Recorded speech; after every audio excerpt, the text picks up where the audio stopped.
आप सुन रहे हैं श्री भगवती चरण वर्मा जी की लिखी अमर कृति चित्रलेखा का तीसरा भाग।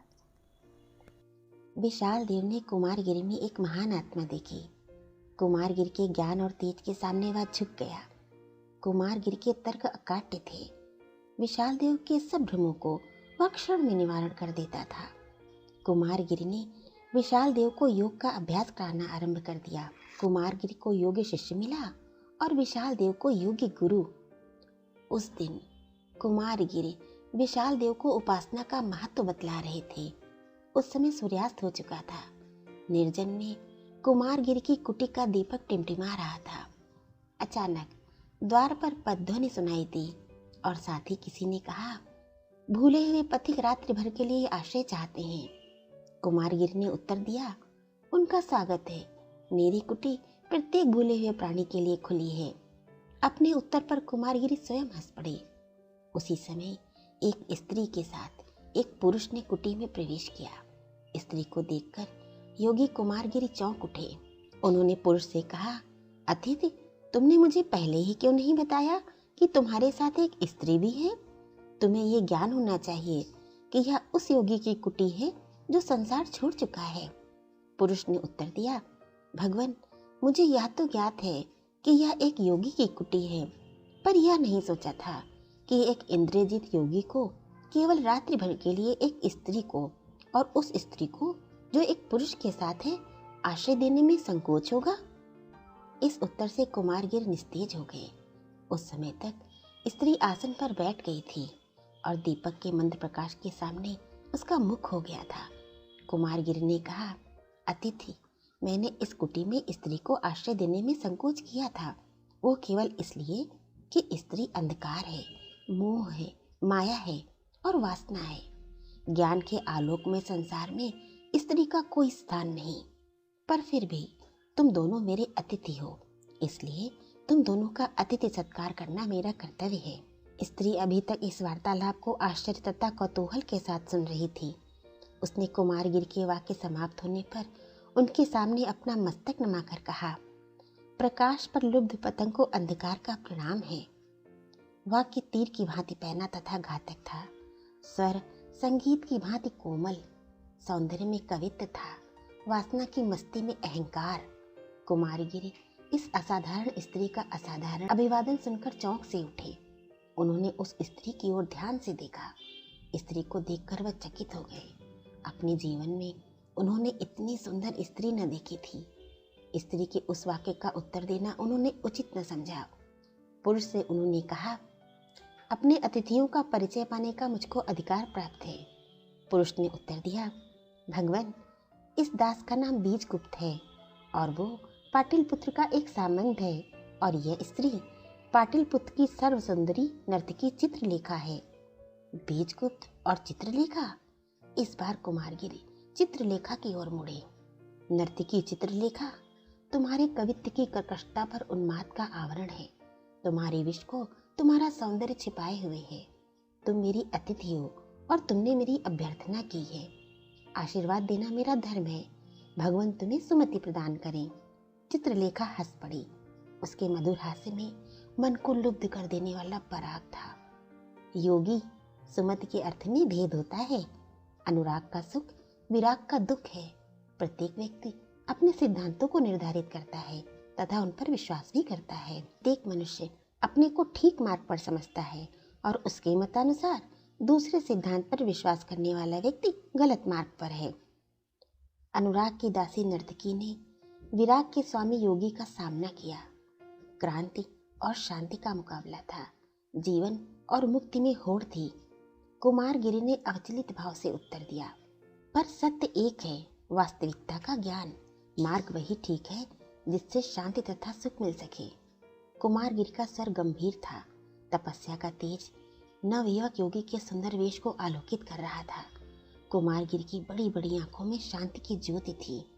योगी की आंखें नर्तकी की आंखों से एक क्षण के लिए मिल गईं। वासना तपस्या के सामने कांप उठी। चित्रलेखा ने अनुभव किया कि जिस योगी के सामने वह बैठी हुई है वह बहुत उच्च कोटि का है। फिर भी उसने साहस के साथ कहा, शांति और सुख। शांति अकर्मण्यता का दूसरा नाम है। और रहा सुख, उसकी परिभाषा एक नहीं। योगी कुमारगिर नर्तकी चित्रलेखा के मुख से दर्शन के विकृत सिद्धांतों को तर्कयुक्त सुनकर स्तब्ध रह गए। जिस स्त्री से वे बातें कर रहे थे वो सुंदरी होने के साथ साथ विदुषी भी थी। उस स्त्री में विचार शक्ति थी और प्रतिभा थी। प्रतिभा का मुकाबला प्रतिभा ही कर सकती है और ज्ञान के क्षेत्र में प्रतिभा तथा मौलिकता का सर्वोच्च स्थान है। कुमारगिर कुछ देर तक मौन रहे। इसके बाद उन्होंने धीरे से दृढ़ता के साथ कहा, ठीक कहती हो, शांति अकर्मण्यता का दूसरा नाम है और अकर्मण्यता ही मुक्ति है। जिसे सारा विश्व अकर्मण्यता कहता है वो वास्तव में अकर्मण्यता नहीं है, क्योंकि उस स्थिति में मस्तिष्क कार्य किया करता है। अकर्मण्यता के अर्थ होते हैं जिस शून्य से उत्पन्न हुए हैं उसी में लय हो जाना, और वही शून्य जीवन का निर्धारित लक्ष्य होता है। और अभी तुमने सुख की परिभाषा की बात कही थी, उसे भी मैं ठीक मानता हूँ, पर सुख एक ही है, उसमें भेद नहीं होता। वह सुख क्या है? जब मनुष्य यही जान गया तब वह साधारण परिस्थिति से कहीं ऊपर उठ जाता है। चित्रलेखा ने कुमारगिर की बातों में सार देखा। उसे ऐसा प्रतीत होने लगा कि वह नवयुवक योगी की ओर स्वयं ही बिना अपनी इच्छा के आकर्षित होती जा रही है। उसने एक बार फिर साहस किया, शून्य? योगी, तुम्हारे उस शून्य पर विश्वास ही कौन करता है? जो कुछ सामने है यही सत्य है और नित्य है। शून्य कल्पना की वस्तु है। शून्य की महत्ता की दुहाई देने वाले योगी, क्या तुम अपने और मेरे ममत्व में भेद देखते हो? यदि हाँ तो तुम शून्य पर विश्वास नहीं करते, और यदि नहीं तो तुम्हारा ज्ञान और अंधकार, सुख और दुख, स्त्री और पुरुष तथा पाप और पुण्य का भेदभाव मिथ्या है। मनुष्य को जन्म देते हुए ईश्वर ने उसका कार्यक्षेत्र निर्धारित कर दिया है। उसने मनुष्य को इसलिए जन्म दिया है कि वो संसार में आकर कर्म करे, कायर की भांति संसार की बाधाओं से मुख न मोड़ ले। और सुख, सुख तृप्ति का दूसरा नाम है। तृप्ति वहीं संभव है जहाँ इच्छा होगी, वासना होगी। योगी गंभीर था और नर्तकी मुस्कुरा रही थी। बीजगुप्त अपनी शिष्या अथवा अपनी जीवन संगिनी चित्रलेखा के मुख से अपने सिद्धांतों को तर्कपूर्वक सुनकर मन ही मन चित्रलेखा पर मुग्ध था, और विशाल देव नर्तकी के ज्ञान से चकित दोनों कुमारगिर के उत्तर की प्रतीक्षा कर रहे थे। कुमारगिर कुछ देर तक मौन भाव से बैठे रहे। फिर उन्होंने गंभीरता पूर्वक कहा, ईश्वर और मनुष्य में कोई भेद नहीं। भेद केवल बाह्य है, सांसारिक है। माया और ब्रह्म के संयोग को ही ममत्व कहते हैं, और माया वास्तव में ब्रह्म का अंश होते हुए भी बाह्य दृष्टि से उससे पृथक है। ब्रह्म जब तक माया में लिप्त रहता है तब तक वो संसार के जाल में फंसा रहता है। माया को छोड़ देने के बाद वह स्वयं हो जाता है। तुम और मैं, वास्तव में यहाँ कोई भेद नहीं है, क्योंकि तुम भी ब्रह्म का अंश हो और मैं भी। पर भेद केवल इतना है कि तुम माया मिश्रित ब्रह्म हो और मैं माया को छोड़ चुका हूँ। इसलिए मैं माया को जीवन से पृथक रखना चाहता हूँ कि कहीं पीछे न चले जाना पड़े। और सुख कहते हैं कि तृप्ति को यहाँ भी तुम भूलती हो। यदि तृप्ति ही संतोष का एकमात्र साधन हो सके तो वह सुख अवश्य है, पर कर्म जाल में फंसे रहने पर तृप्ति के साथ संतोष नहीं होता। ब्रह्म माया के संयोग से स्वयं को भूल जाता है और कर्म जाल में भटकने लगता है। पर जिस समय वो माया को छोड़ देता है और अपने को जान लेता है, वो तृप्त हो जाता है और साथ ही उसे संतोष हो जाता है। दुख में संसार को छोड़ देने को ही सुख कहते हैं। कुमारगिर थोड़ी देर तक रुके, फिर चित्रलेखा को उत्तर देने का अवसर दिए बिना ही उन्होंने कहा, और याद रखना, तर्क का अंत नहीं होता। सत्य अनुभव की वस्तु है। अनुभव और विश्वास, बिना इसके मनुष्य का ज्ञान प्राप्त करना असंभव है। इतना कहकर कुमारगिर उठ खड़े हुए। रात्रि अधिक बीत रही है, विश्राम करना उचित होगा। चित्रलेखा को कुमारगिर के इस उत्तर से संतोष न हुआ। कुमारगिर भी यही अनुभव कर रहा था, पर साथ साथ कुमारगिर के व्यक्तित्व ने चित्रलेखा को अपनी ओर आकर्षित कर लिया। योगी ने नर्तकी में ज्ञान देखा और नर्तकी ने योगी में सौंदर्य।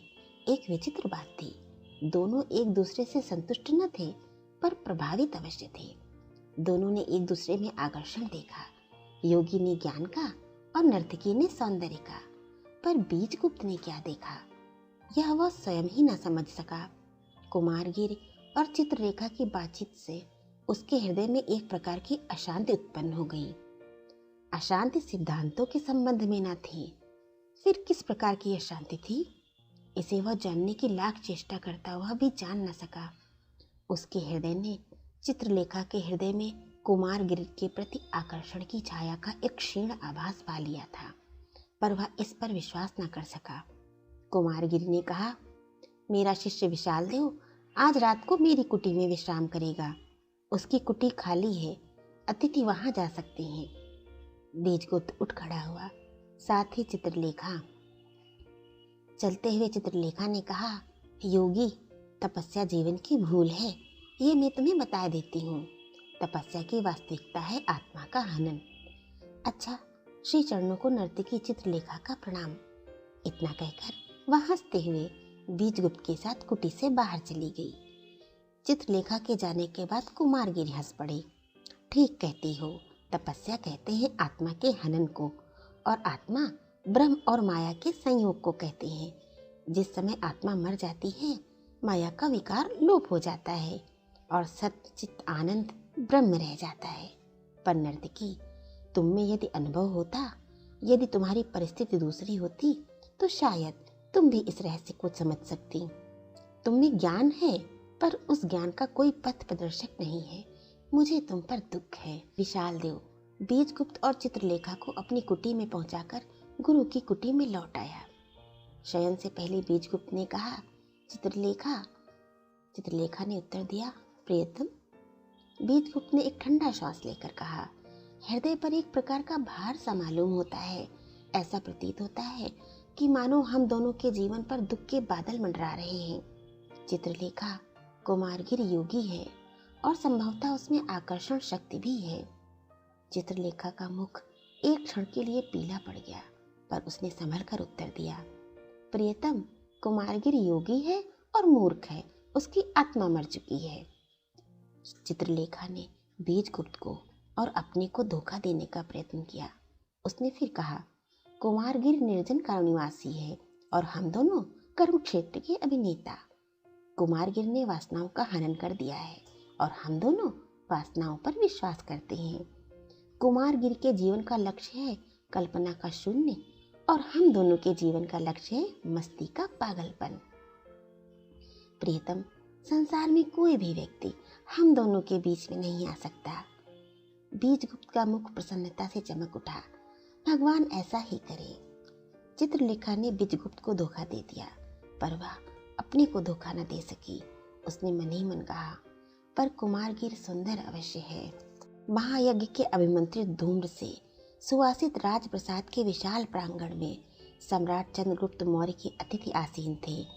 रत्न जटित स्वर्ण के राज सिंहासन पर महाराज विराजमान थे और उनका मुख पूर्व की ओर था।